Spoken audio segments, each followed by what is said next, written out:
Hey guys, welcome to my channel Saumyasbookstation. I am Saumya.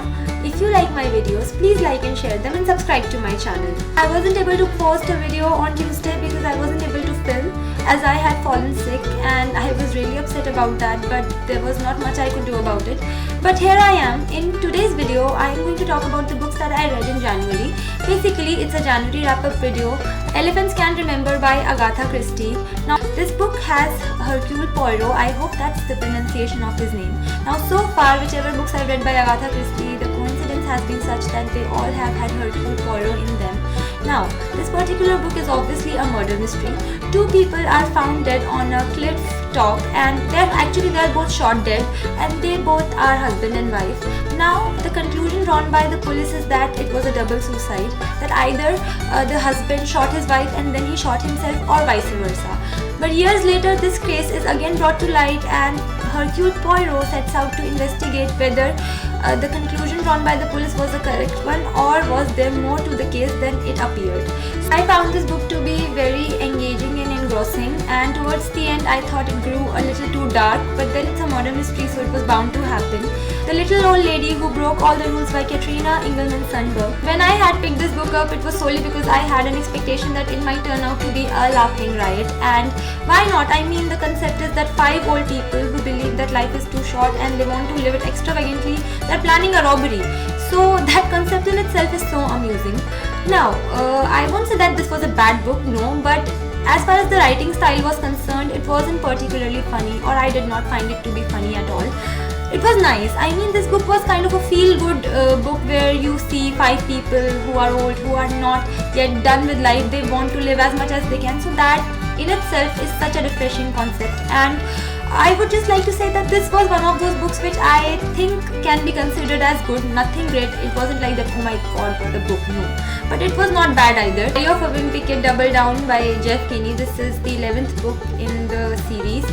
Okay, so if you watched my 20 bookish facts about me video, then you guys know that I am a fan of the series even though it's for children. And if you did not watch that video, I leave the link in the description. The series is about the life of a middle school kid named Gregory Heffley and whatever he goes through from his point of view, because you just have to read and you just have to laugh. And that is the main reason that I love reading this series. The 365 Days by Nikhil Ramteke. This is his first book and it's about a man named Shiju Kuti who hails from a village in Kerala and he wants to change his social and financial status.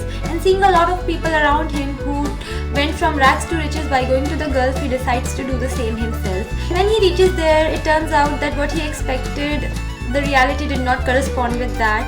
I had really liked reading this book. I also did a detailed review of this one and I'll leave the link in the description if you would like to watch it. Folly by Lulu Taylor. This book has 2 storylines going on simultaneously in different periods. One story is set in 1960s and the other one is set in the present time. Both these stories revolve around the same family but different generations obviously. When you pick up a book, there are certain things that you expect from it and it kind of let me down in every expectation that I had from this book. Well, as far as the characters, there was not a single character that I could like because they were so complicated or so irritating at times. There's this character of Delilah. Somewhat she's likable, but most of the times she's just annoying.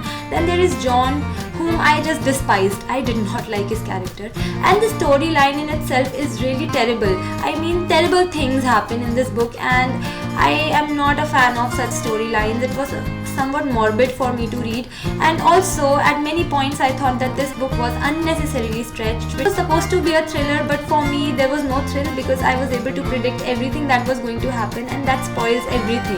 It takes a lot of effort to write a book and I really appreciate that, but as a reader I was not able to appreciate the story or the writing style. So these were the books that I read in January 2017. I read 5 books, and which means that I've completed 10% of my Goodreads reading challenge, which is to read 50 books in 2017. Do let me know in the comment section what is your target for 2017 and how much of it have you accomplished in January. I would love to know that. Through this we can actually encourage each other to read more because that is going to be so awesome.